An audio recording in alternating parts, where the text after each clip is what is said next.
ओम नमो भगवते वासुदेवाय नमः। आपके अपने YouTube चैनल जय मां कंजक में आपका बहुत बहुत स्वागत है। भगवान लक्ष्मी नारायण की कृपा आप और आपके परिवार पर सदा सर्वदा बनी रहे।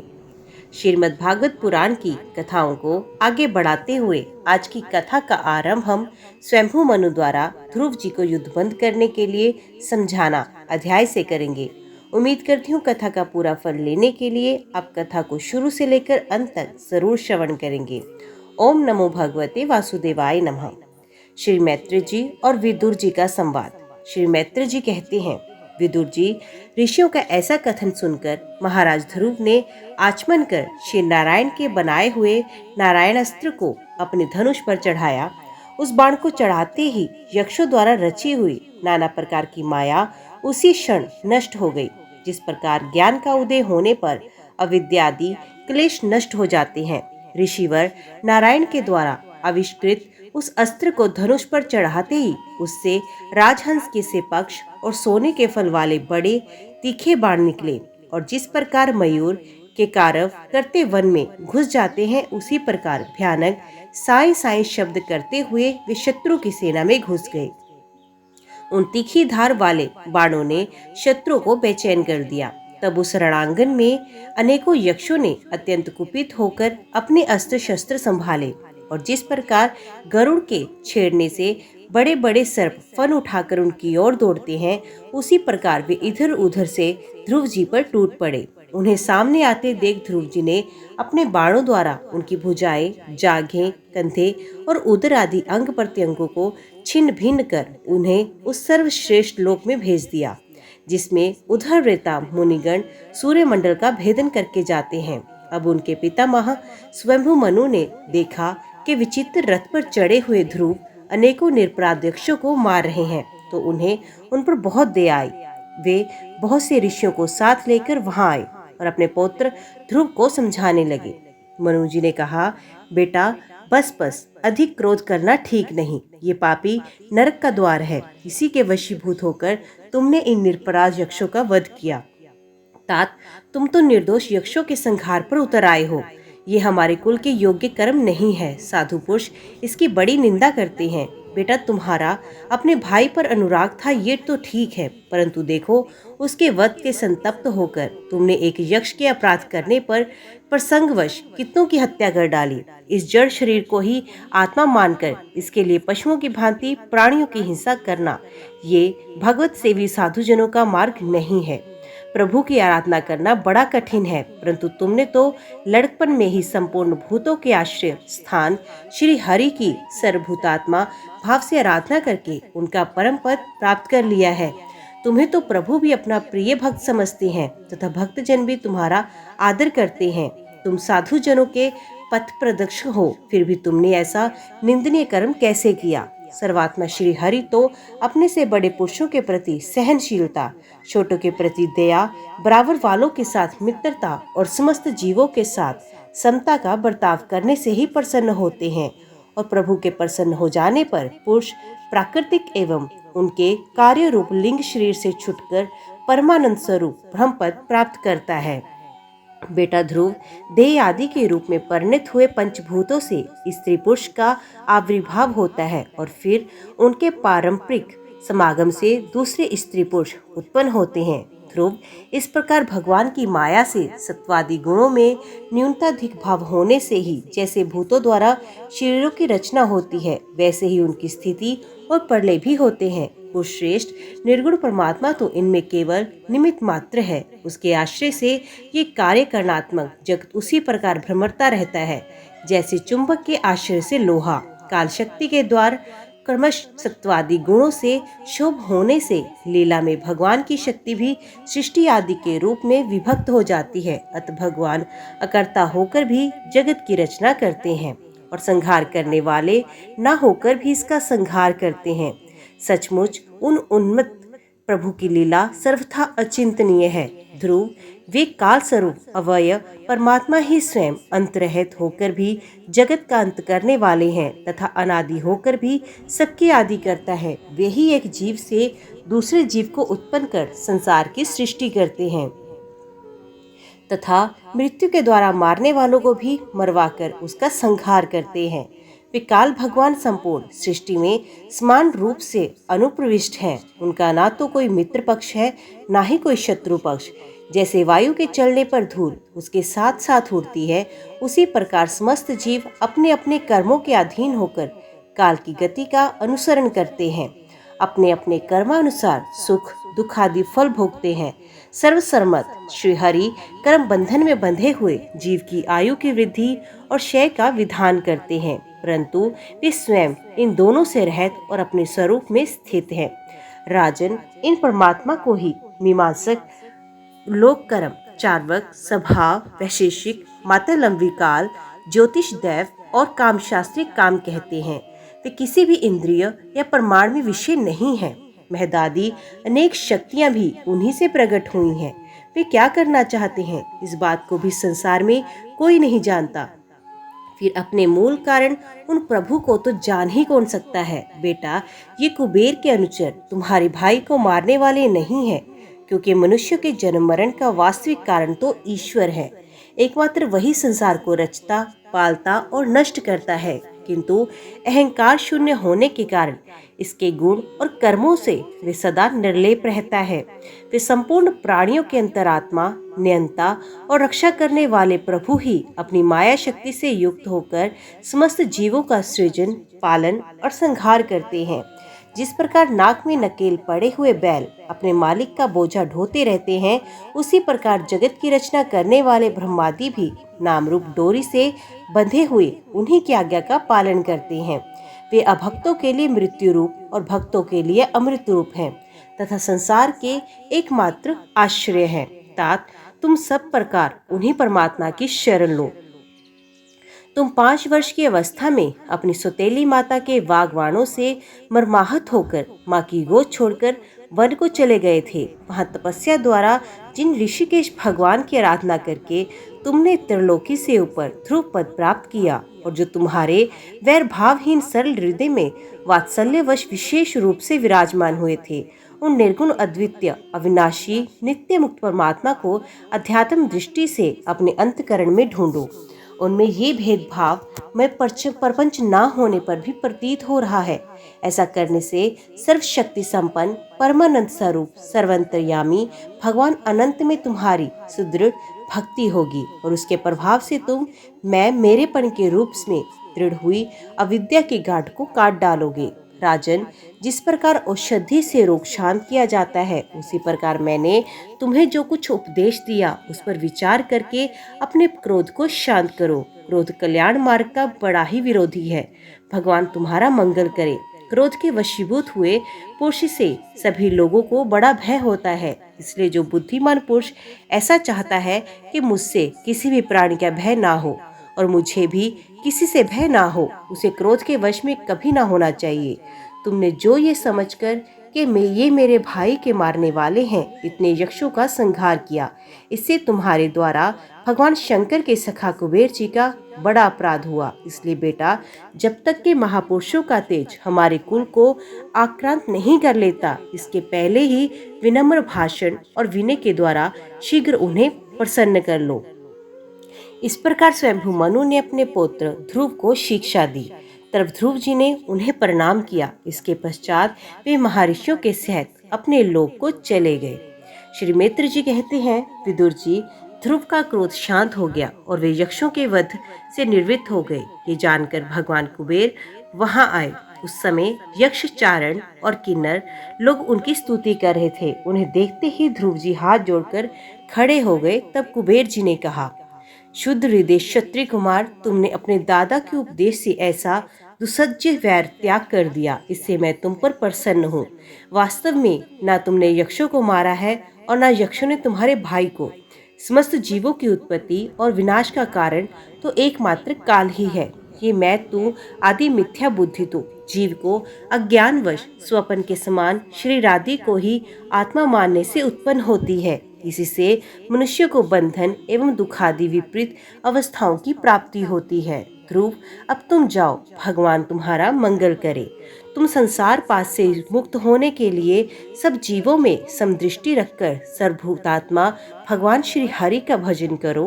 वे संसार पाश का छेदन करने वाले हैं तथा संसार की उत्पत्ति आदि के लिए अपनी त्रिगुणात्मक व्याया शक्ति से युक्त होकर भी वास्तव में उससे रहित है। उनके चरण कमल ही सबके लिए भजन करने योग्य हैं। प्रियवर, हमने सुना है तुम सर्वथा भगवान कमलनाभ के चरण कमलों के समीप रहने वाले हो, इसलिए तुम अवश्य ही वर पाने योग्य हो।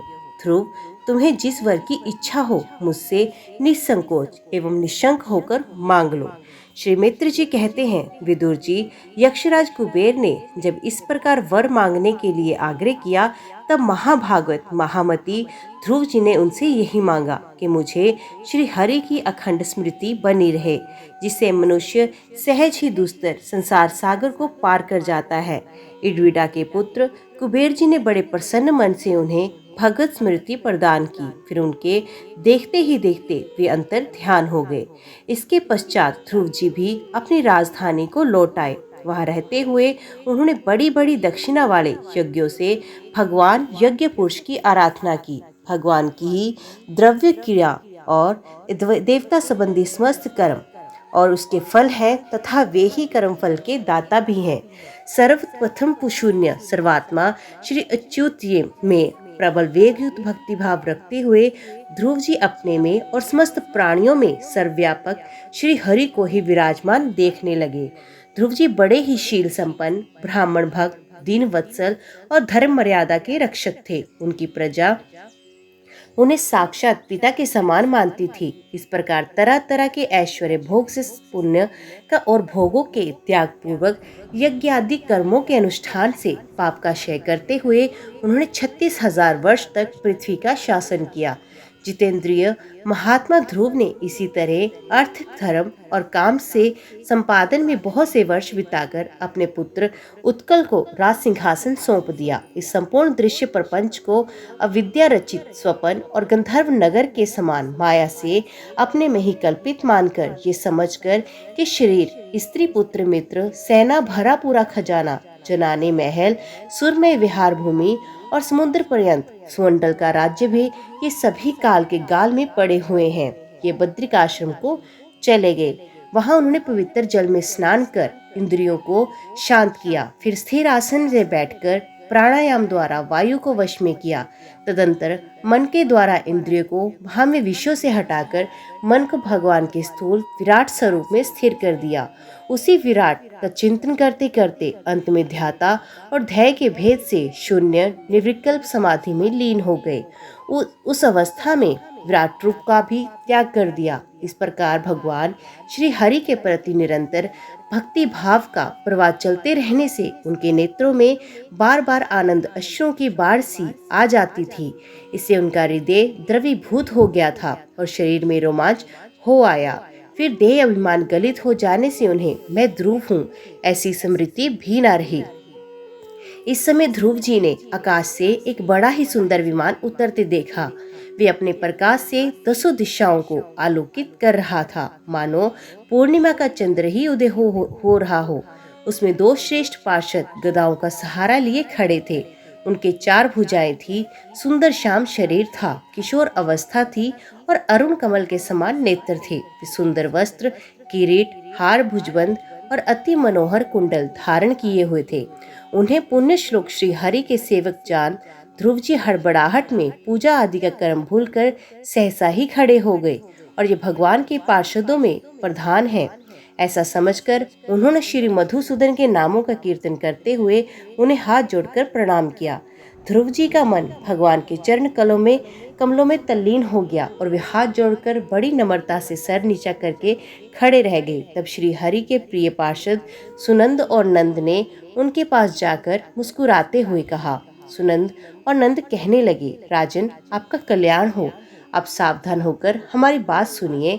आपने 5 वर्ष की अवस्था में ही तपस्या करके सर्वेश्वर भगवान को प्रसन्न कर लिया था। हम उन्हीं निखिल जगन्यता सारंगपाणी भगवान विष्णु के सेवक हैं और आपको भगवान के धाम में ले जाने के लिए यहाँ आए हैं। आपने अपनी भक्ति के प्रभाव से विष्णु लोक का अधिकार प्राप्त किया है, जो औरों के लिए बड़ा दुर्लभ है। परम ज्ञानी सप्त ऋषि भी वहां तक नहीं पहुंच सके। वे नीचे से केवल उसे देखते रहते हैं। सूर्य और चंद्रमा आदि ग्रह, नक्षत्र एवं तारागण भी उसकी प्रदक्षिणा किया करते हैं।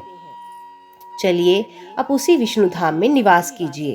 प्रियवर, आज तक आपके पूर्वज तथा कोई भी उस पद पर नहीं पहुंच सके। भगवान विष्णु का वे परम धाम सारे संसार में वंदनीय है। आप वहां चलकर विराजमान हो। आयुष्मान ये श्रेष्ठ विमान पुण्य श्लोक शिखामणि श्री हरि ने आपके लिए ही भेजा है। आप इस पर चढ़ने योग्य हैं। श्री मित्र जी कहते हैं, भगवान के प्रमुख पार्षदों के ये अमृतमय वचन सुनकर परम भागवत ध्रुव जी ने स्नान किया।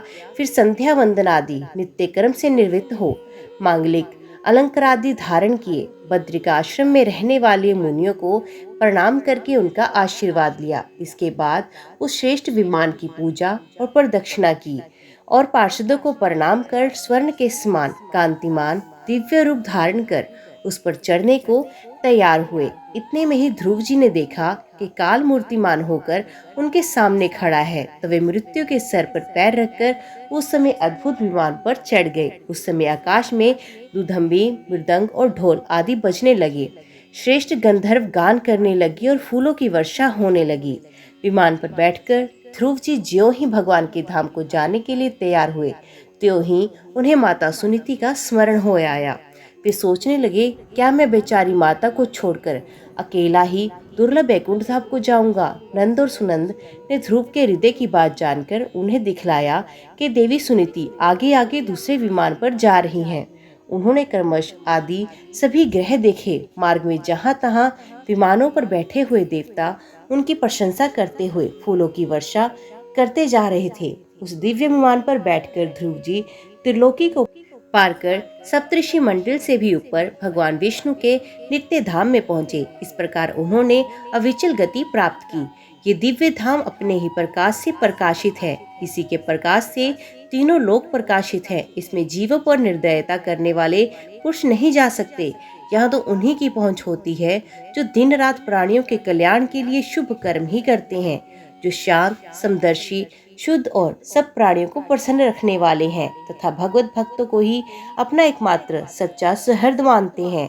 ऐसे लोग सुगमता से ही इस भगवत धाम को प्राप्त करते हैं। इस प्रकार उत्तानपाद के पुत्र भगवत परायण श्री ध्रुव जी तीनों लोकों के ऊपर उसकी निर्मल चूड़ामणि के समान विराजमान हुए।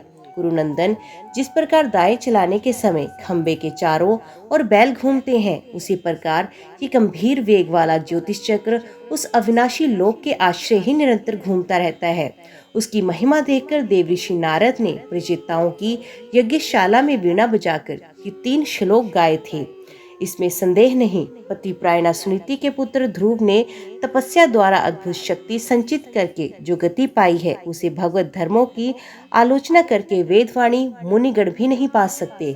फिर राजाओं की तो बात ही क्या। अहो, वे 5 वर्ष की अवस्था में ही सौतेली माता के वाग्वाणों से मर्माहत होकर दुखी हृदय से वन में चले गए और मेरे उपदेश के कारण आचरण करके ही उन अजय प्रभु को जीत लिया, जो केवल अपने भक्तों के गुणों से ही वश में होते हैं। ध्रुव जी ने तो 5 वर्ष की अवस्था में कुछ दिनों की तपस्या से ही भगवान को प्रसन्न करके उनका परम पद प्राप्त किया, किंतु उनके अधिकृत किए हुए इस पद को भूमंडल में कोई दूसरा क्षत्रिय क्या वर्षों तक तपस्या करके भी पा सकता है।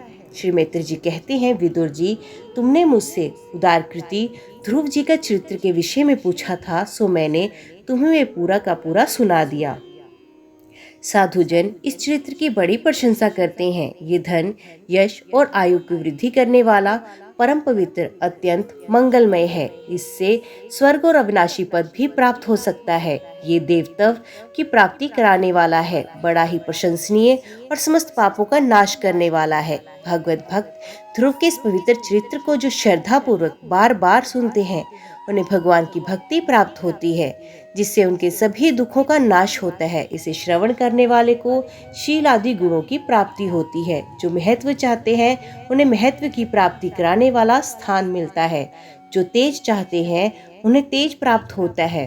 और मनवसियों का मान बढ़ाता है। पवित्र कीर्ति ध्रुव जी के इस महान चरित्र का प्रातः और सायंकाल भ्रमणादि द्विजातियों के समान में एकाग्रचित्त से कीर्तन करना चाहिए। भगवान के परम पवित्र चरणों की शरण में रहने वाला जो पुरुष इसे निष्काम भाव से पूर्णिमा, अमावस्या, द्वादशी, श्रवण नक्षत्र, तिथिश्रय, व्यतिपात, संक्रांति अथवा रविवार के दिन श्रद्धालु पुरुष को सुनाता है, वे स्वयं अपनी आत्मा में ही संतुष्ट रहने लगता है और सिद्ध हो जाता है। ये साक्षात भगवतिशक अमृतमय ज्ञान है। जो लोग भगवान मार्ग के मर्म में अनभिज्ञ हैं, उन्हें जो कोई इसे प्रदान करता है, उस दीन वत्सल कृपालु पुरुष पर देवता अनुग्रह करते हैं।